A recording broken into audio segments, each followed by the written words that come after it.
The Trump administration has announced a new baseline tariff of 10% on all imports into the U.S. market, plus reciprocal tariffs on countries that reportedly hold high barriers against American imports. We have more on Press Perspective today.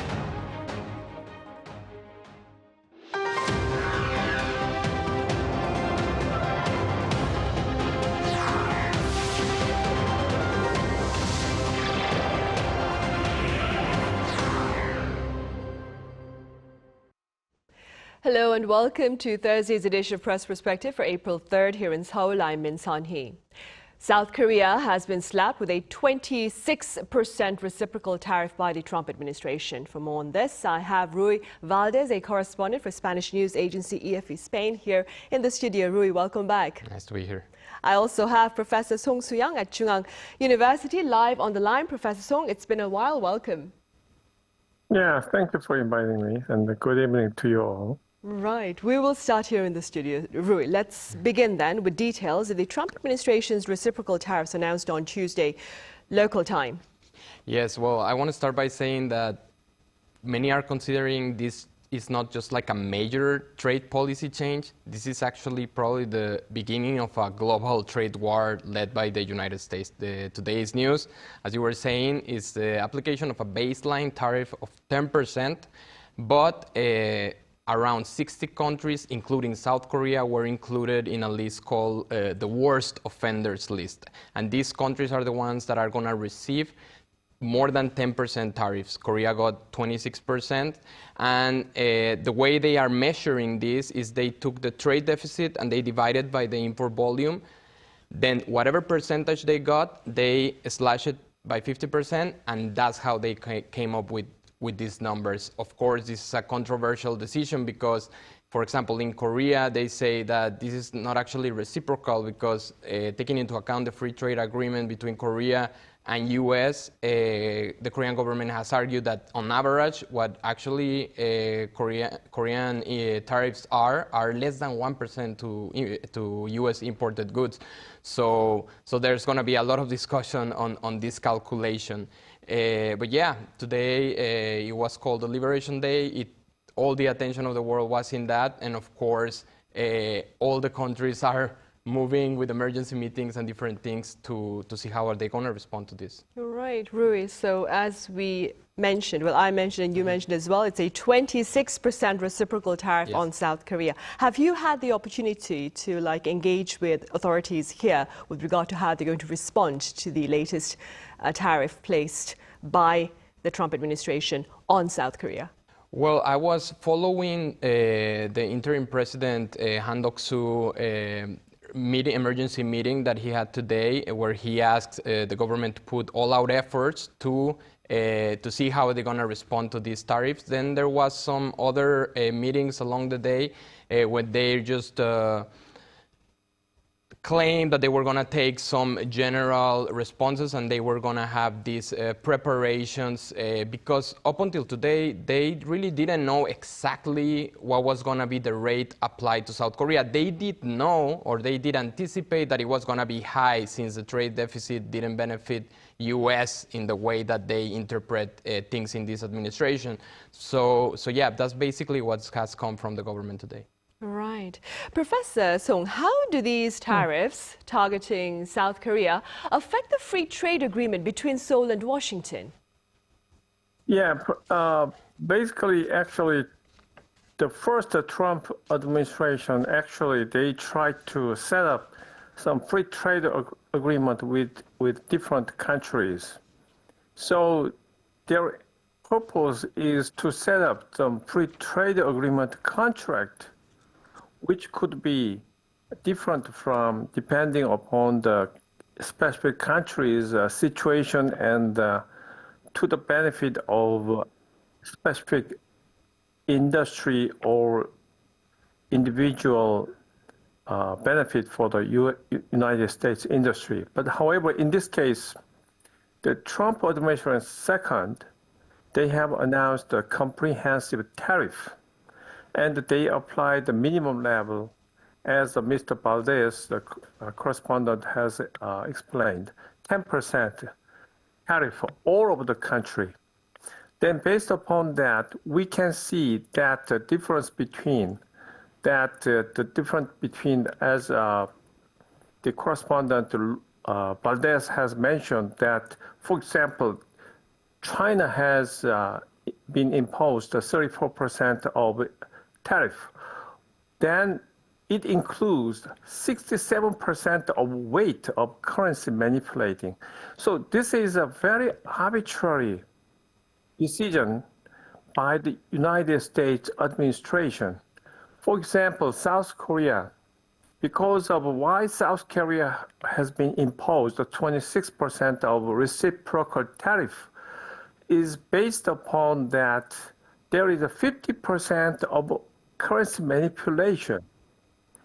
For the European Union countries such as Spain and then other countries including France and 20%.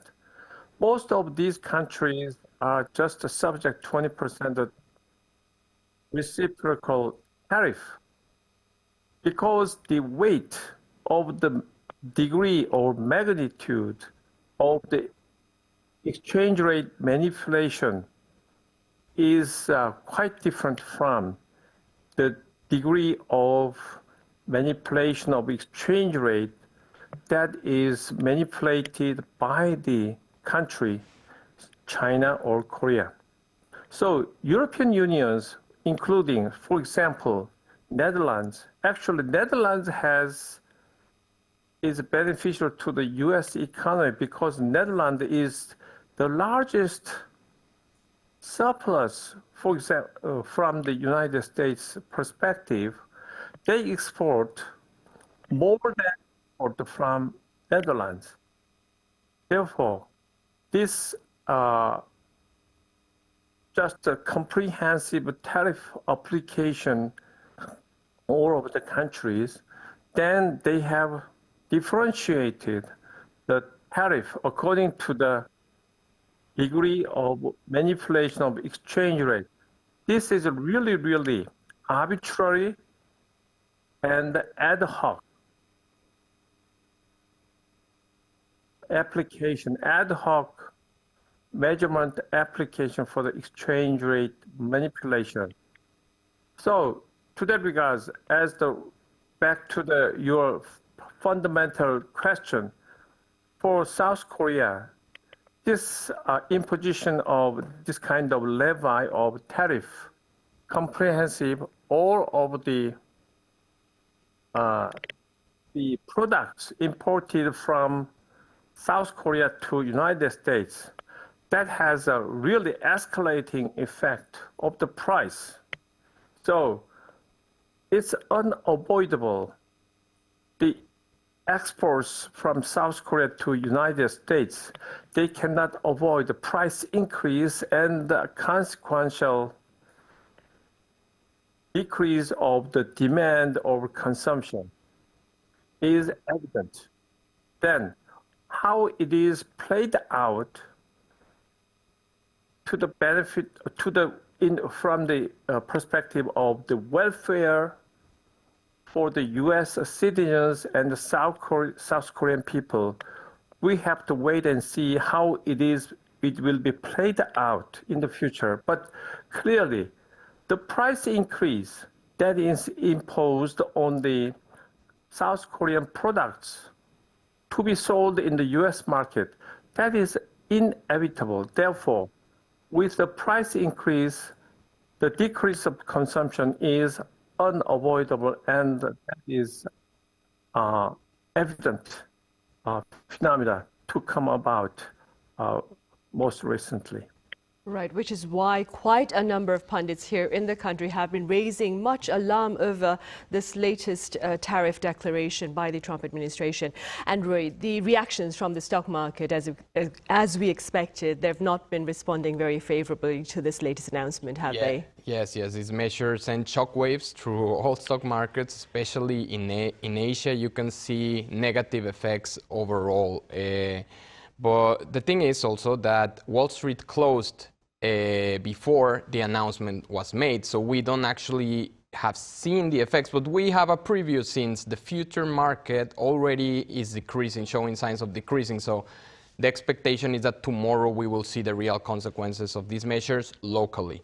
When it comes to internationally, starting from Korea, the Kospi closed down with 0.76%, less than 1%, but all the major top cap firms reported a decrease, except maybe, let's say, one of the few that didn't report this was Hanwha Aerospace, the defense company of South Korean defense company that has been reporting actually since quite a while an increase related to other things like the war in Ukraine or a deal that they signed up with India.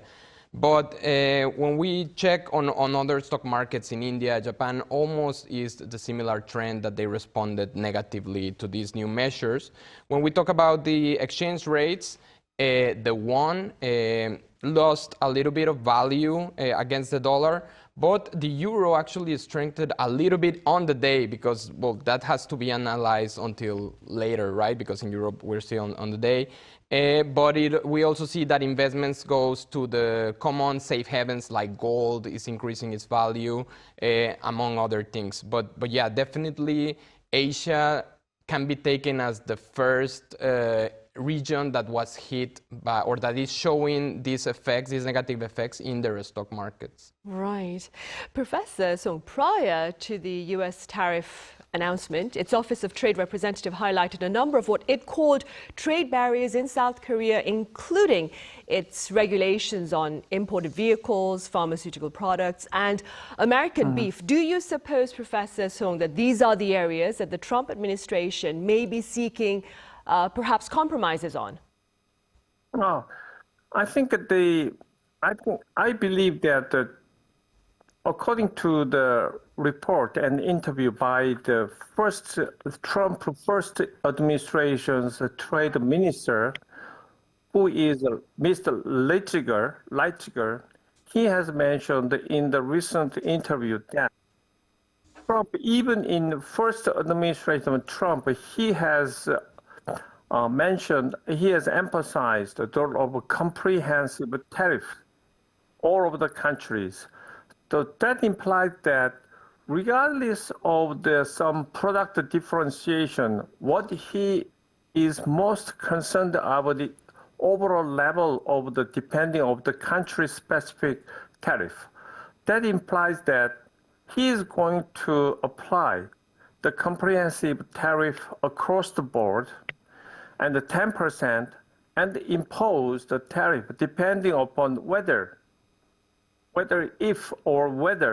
the tariff against the United States is different from the tariff from the United States that will be imposed on.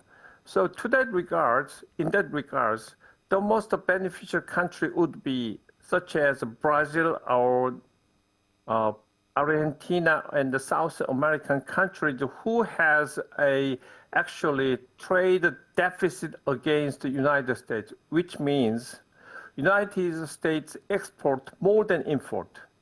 However, in European countries, the rare country who has been in surplus situation or deficit situation against the United States trade is only Netherlands. For example, United Kingdom also, they have shown some deficit against the United States. However, most of European countries, they have recorded surplus in terms of international trade against the United States. Therefore, European Union, necessarily they are supposed to be imposed such a 10% comprehensive tariff and then additional 10%. But however, China, South Korea, Japan, and all other Southeast Asian countries, they have enjoyed, not actually enjoyed, which means necessarily they have exported much more surplus to the United States. And the consumers in those countries, they are not attracted at all to the United States imports. So essentially, they cannot but end up with surplus, with trade with the United States. Then the Trump administration imposed tariff. Therefore, as a result, necessarily, this will change the international trade shape in the following short-term years and in the long term, unless Trump administration has changed their trade policy, then this could help reinforce the regional fragmentation of international trade. What I'm saying is, actually, China and South Korea and Japan, as a representative example, to focus on regional trade will be intensified. So, which means the international trade will be fragmented and will be independent of United States. That is the upcoming trend of international trade. Right, so pundits here in the country, like Professor Song Ruy, obviously are very concerned about this latest announcement. That being said, what has been the response of the American media to Mr. Trump's reciprocal tariffs? I mean, he claims the tariffs will liberate the U.S. Is that a view shared by pundits there?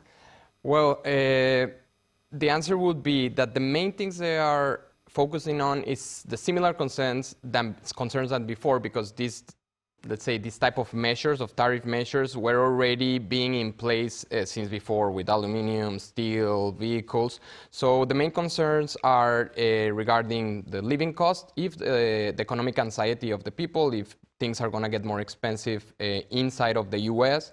Also diplomatic relations, because they think that U.S. is jeopardizing the relationship with other countries that are considered friendly or associates. And also, they have been showing that the public is actually quite divided on this. In fact, the majority, well, in one of the polls they were quoting from AP and NORC, sorry, they were showing that 60% actually disapprove, 60% of Americans actually disapprove the tariff measures against the 38% that support them. So, yeah, so on the other side, there is actually one part that is recognizing a result of Trump in these measures, which is the latest investment that Hyundai Motor did. It was, if I'm not mistaken, like a $21 billion, something like that. And that is considered as giving in from the South Korean company and saying, okay, I will put my manufacturing related to cars inside of the U.S. so Trump can actually, he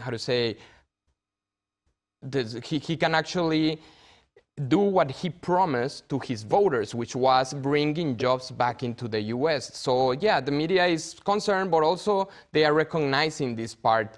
As Professor Song has been saying, this is actually something that we will see in the future, how it plays out, and really have a stronger conclusion. But yeah, living costs, diplomacy, trade, and local investment.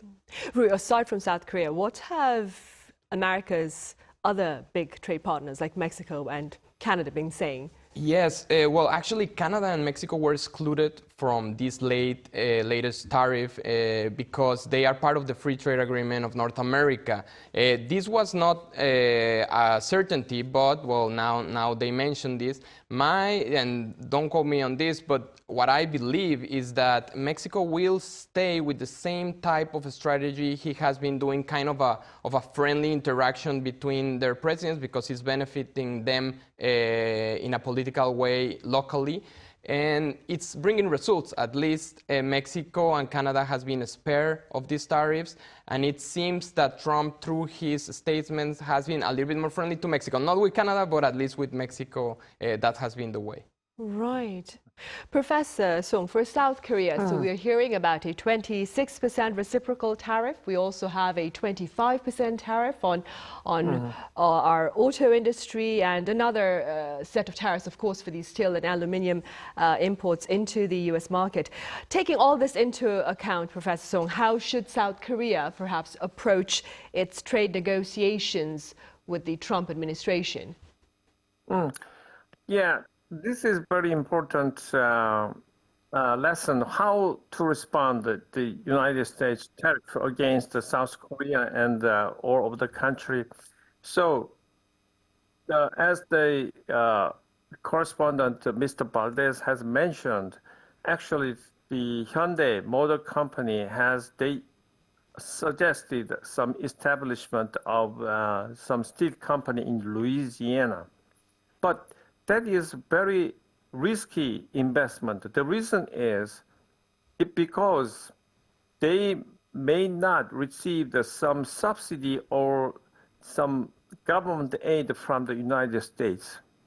Therefore, once those subsidies or those aid is canceled, that caused the increase of the building expenses for the steel company and the manufacturing company in the United States, then most likely they end up with failure or bankruptcy, most likely.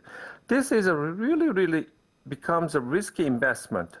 Therefore, what I would like to suggest is because of the threat of the reciprocal tariff, rather than make a foreign direct investment in the United States, rather increase the trade among the countries, for example, the RCEP, so Regional Comprehensive Economic Partners, who has consisted of China, Japan, South Korea, and the Southeast Asian countries, additional Australia, New Zealand. That would be another approach. That means regional trade, free trade must be promoted and encouraged. And for the European unions, and also, for example, recently the Canada and Mexico is actually excluded from the comprehensive tariff application. But currently, given the level of the tariff, 10%, then the winner looks like Brazil. Because Brazil and South American countries, actually, they are in the situation of deficit against the United States. They import more from United States rather than they export. So the issue is very important. The countries, now they are imposed a high level of tariff.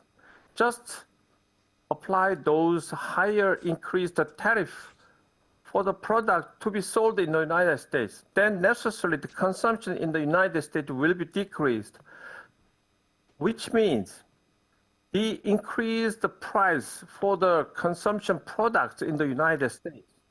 Therefore, I really trust the length of potential possibility of the Trump administration to survive is only 2 years. The reason is they cannot survive the effect of increased inflation due to the inflation. Therefore, the other remaining countries wait and see, and they must focus on engagement with the regional trade and make a portfolio and change the export to the other countries, and then even using the settlement currency, not depending upon the US dollars, or just, for example, some kind of the deposit receipt or among the country or European euros that could be used as a settlement currency. That is one way to overcome the current difficulties and hazard to overcome. Because Right. I think this must be very temporary, and even United States economy cannot cannot survive this very difficult situation because of the increased inflation rate.